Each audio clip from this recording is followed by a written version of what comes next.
Eh bien bonjour à tous, je suis avec Jean-Jacques Bruno au pôle mécanique d'Alès pour une petite interview que l'on va retrouver sur le site jean-michelbail.fr comme d'habitude. Alors bonjour Jean-Jacques. Bonjour. Comment vas-tu? En pleine forme on dirait? Oui, ça va, ça va. J'attaque un peu les vacances, donc c'est un peu plus détendu au niveau du boulot. Donc ça va. Ok. Alors avant de parler de Jean-Michel, on va parler un petit peu de l'actualité, déjà un petit peu la tienne. Alors vu de l'extérieur, j'ai l'impression en gros c'est la semaine le cross, le week-end l'enduro. Est-ce que c'est à peu près ça? Disons que oui, la semaine avec le pôle espoir d'Alès où je suis responsable du technique du pôle. Donc la semaine moto avec tous les jeunes et puis le week-end un peu d'enduro, un peu quelques classiques je dirais. Parle-nous de tes performances à la Rande Auvergne et au Ah trèfle. oui, ma dernière course, j'ai très bien roulé. J'ai fait 38 à la Rande Auvergne au scratch et premier des vétérans, en super vétéran et premier de tous les vétérans en fait. Et donc voilà, et puis je me suis aussi relancé un petit peu dans les compétitions de jet ski, dans le championnat de France, Coupe X2 Ok. Kawasaki. Donc ça va, je suis en ce moment au classement provisoire, donc je suis assez content de ce résultat. Ok. Et en deux mots, ton travail au quotidien avec les jeunes, tu gères combien de jeunes avec Olivier et Robert? Ici au Pôle Espoir d'Alès, on a 6 pilotes à l'année. Oui. Donc ils sont là pendant toute la période scolaire, je dirais de septembre à fin juin. Mhm. On s'occupe spécialement du roulage, et tout ce qui est préparation physique, tout ce qui est dû à la compétition. Bon, on a des jeunes qui font le junior, il y a des jeunes qui font le championnat de France cadet. Ouais. Donc voilà, cette année, ça se passe pas trop mal puisque Robin Capel qui est en 85 est en tête du championnat de France cadet. Ouais, ouais, ouais. Et Steven Lenoir, qui est un bon aussi, bon, qui malheureusement lui s'est fait une clavicule à la première épreuve, donc finit à l'heure actuelle est 7ème au provisoire et en perdant 2 courses. Donc c'est quand même des bons. D'accord. On a bien travaillé cet hiver. Bon, bah, tant mieux, tant mieux. Deux mots sur l'actualité motocross. Qu'est-ce que tu penses des résultats de Seb Pourcel et Steve Boniface actuellement? Seb, je le trouve un peu irrégulier. Hein, Toi qui l'as, petite parenthèse, hein, il est passé par le pôle, En effet, par le oui, pôle espoir. Hein. dans ses débuts, il est passé ici au Pôle Espoir. Ensuite, il est passé avec Olivier Robert en équipe de France de Ouais. motocross. Et le connaissant un petit peu, je suis un peu déçu de il n'est pas assez régulier, je trouve, Ouais. hein, manque de régularité. Et Un peu de malchance aussi, mais bon. Oui, bon. Puis je pense que Steve Boniface, je l'attendais un peu plus aux avant-postes. Ils ont des petits soucis de mécanique, ils ont des petits soucis de départ et tout ça, mais c'est pas les grosses pertes quand même. Mais bon, elles viendront, j'espère. J'espère pour eux, oui. On espère. Alors, bon, on va parler un petit peu du sujet initial, hein, enfin parler beaucoup même.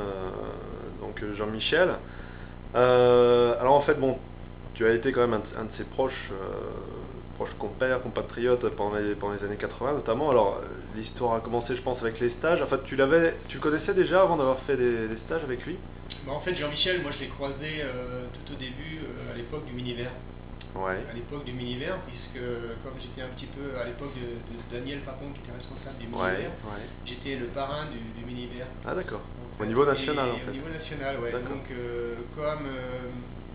comme j'étais le parrain, j'offrais à cette époque-là, j'offrais des stages Ouais. gratuits aux vainqueurs de chaque catégorie. D'accord. C'était bien à l'époque parce que comme j'avais un circuit à Uzès Ouais, ouais, ouais. dans le Gard, là où j'habite. La Capelle Masmolène. La Capelle, ouais. Donc j'avais créé une piste de sable, une piste de motocross, et donc chaque D'accord. hiver j'organisais des stages assez régulièrement, pardon. Et j'ai invité donc les vainqueurs de chaque catégorie qui ont été de Maria, Jean-Michel Bail, D'accord, d'accord. et comment dire, oui plein d'autres quoi. Il y a eu Eric Bernard aussi. Oui, Eric ouais, Bernard. ouais, ouais. Donc voilà, pas mal sont venus. Et donc Jean-Michel, ça a été un premier contact par rapport à ces stages. Et ensuite, comme on était voisins, bon, on n'habitait pas très loin, mais ni trop près non plus, mais bon, on se voyait régulièrement. Et D'accord. donc son papa venait avec Jean-Michel, avec Christian, pardon. Ouais, ouais. Il venait passer des jours d'entraînement ici à Alès, à Uzès, pardon, et donc là, c'était la bonne époque, ouais. Alors, ils en profitaient, ils roulaient, et donc c'est comme ça qu'avec Jean-Michel, on se connaissait. Ouais. Et donc là, on parle des années 83, 84, je pense, dans ces eaux-là.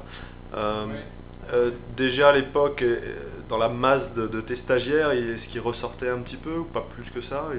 plutôt le petit garçon discret finalement, si. Ouais, voilà, discret. Jean-Michel était quelqu'un de très discret. Sauf sur la par moto. contre, voilà, très doué, comme on dit dans Ouais. le langage. Bon, c'était pas quelqu'un qui faisait beaucoup d'heures de moto, c'est très Ouais. peu de préparation physique, parce que bon, quand on est jeune, on n'a pas besoin non plus. Mais par contre, sur une moto, il se sentait bien et il n'arrêtait pas de rouler. Ouais, Et en ouais, fait, ouais. tous les passages techniques qu'on travaillait, Jean-Michel, on faisait des ateliers, on travaillait des différentes trajectoires, et Ouais. Jean-Michel, tout de suite, c'était quelqu'un qui Très à l'aise. est très à l'aise sur, Ouais. sur ces passages. D'accord. D'accord. Et Ouais. donc après, bon, l'évolution était assez rapide. Tu étais peut-être Alors, enfin, tu le suivais, bon, ben pas après, plus que disons ça. que quand il a commencé le junior et tout, Ouais. bon, moi j'avais aussi un autre boulot, donc j'étais assez pris. Mhm. Donc Jean-Michel venait, comment dire, venait te rouler aussi de temps en temps, on se voyait comme ça, au coup par coup. Mhm. Alors moi je les ai aussi emmenés un peu à Belgique rouler, je leur ai fait Ouais. connaître un petit peu d'autres C'est destinations. un petit coach quand même, Oui, tout de au temps en début, temps. oui, voilà, on Ouais. allait en Belgique, ça permettait, D'accord. voilà, donc Jean-Michel, À Lommel, c'est ça? oui, Ouais, oui. entre autres. Bon, à l'époque, c'était pas comme maintenant, les frontières, il fallait incarner pour passer la douane et tout, donc Jean-Michel, je l'aidais un petit peu parce que je connaissais un peu les filières pour Ouais. rentrer en Belgique sans avoir les papiers de moto. Donc c'était un peu comme ça. Et ensuite, bon, mais quand il a commencé à rouler à haut niveau, j'ai suivi de loin, quoi, un petit peu, enfin, Ouais. comme tout le monde. Et Ouais. puis, quand il est allé aux États-Unis, je suis resté avec lui une paire de jours là-bas. On a toujours été en bon terme, D'accord. ça s'est toujours bien passé. Donc tu es allé aux États-Unis et tu l'as vu rouler là-bas? Je l'ai vu rouler là-bas les premières années, ouais, c'était Ouais. assez surprenant parce que lui il arrivait très détendu, il a remis tout de suite la pression aux Américains. Ouais. Et c'est vrai que les Américains, trop sur deux, ne s'attendaient pas à ce que Ouais. jeunes comme Jean-Michel viennent un peu leur faire peur. Alors Quoi. tu te souviens, ça c'était 89, 90, 91 parce Dans que les années 90, oui, à peu près. 90, Ouais, 90, ouais. ouais. C'est là où il a vraiment commencé à monter en pression. Oui, voilà. 90. Bon, il est vrai que le niveau américain était quand même déjà assez bien relevé à l'époque. Ouais. Pas autant qu'il était à l'heure actuelle, je pense, mais bon, Jean-Michel très détendu et sans stress, il a réussi à s'imposer. Ouais. Voilà. Puis après, j'ai un petit peu décroché. Bon, Jean-Michel est venu me voir parce que du fait, moi, j'étais parti dans le jet ski. J'allais t'en parler. Je voulais te demander ses performances sur un jet ski, est-ce que c'était comparable à ses performances sur une Honda? Disons qu'il venait de temps en temps nous rejoindre à Beaucaire, il Ouais. avait envie de se détendre, de passer d'autres moments et tout ça, donc il venait et puis bon, il prenait des jet skis. Au début, donc ça n'a jamais été, je dirais, comme tout le monde, les jet skis. Bon, maintenant les nouveaux jet skis sont beaucoup plus faciles que ceux qu'on avait à l'époque. Ouais. Mais disons que Jean-Michel s'est vite adapté au jet ski, il en faisait et je pense que c'est quelqu'un de doué dans toutes les disciplines, Ouais, il arrive à vite à s'adapter. c'est vrai.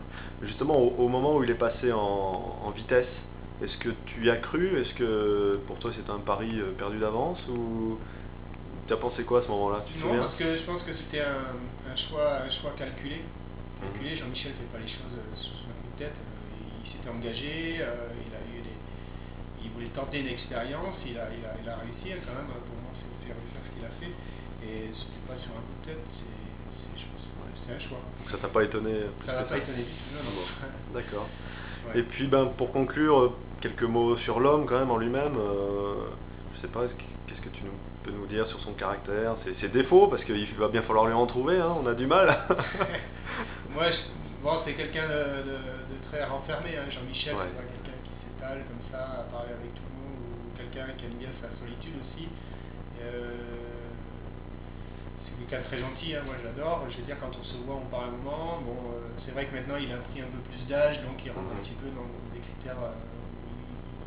Il est toujours. Et puis il se met pas à l'écart de ceux qui l'ont aidé, de ceux qui l'ont apporté quelque chose. Hein. Jean-Michel, c'est quelqu'un voilà, c'est quelqu'un de très bien et tout. Et puis bon, ses défauts, je les connais pas vraiment. Quand il était jeune, il avait des petits défauts, je dirais de teigne. Hein. C'était quelqu'un qui a roulé et qui, quand il avait décidé quelque chose, c'était comme ça, quoi. Bon, maintenant, bon, on se voit très rarement quand même, parce que lui il est de son côté, moi de mon côté, mais dès qu'on se croise, c'est avec plaisir qu'on parle de moto et d'autres choses même. Je suppose que tu es au courant un petit peu de cette performance sur 4 roues. Un petit peu, pas vraiment trop, non. J'ai entendu dire qu'il roulait en voiture et qu'il était bien. Quoi. Donc, bien, ouais. Mais espérons, tant mieux. espérons qu'il continue sa carrière. Oui, mais dans ce j'espère. Et domaine-là. puis, ça fait toujours plaisir de voir que d'anciens champions de moto arrivent à se reconvertir, à repartir dans des disciplines où ils se font plaisir, et puis pour profiter de la vie surtout. Ok. Eh ben c'est une belle conclusion. Merci. Merci Jean-Jacques. Allez, à très bientôt sur jean-michelbail.fr.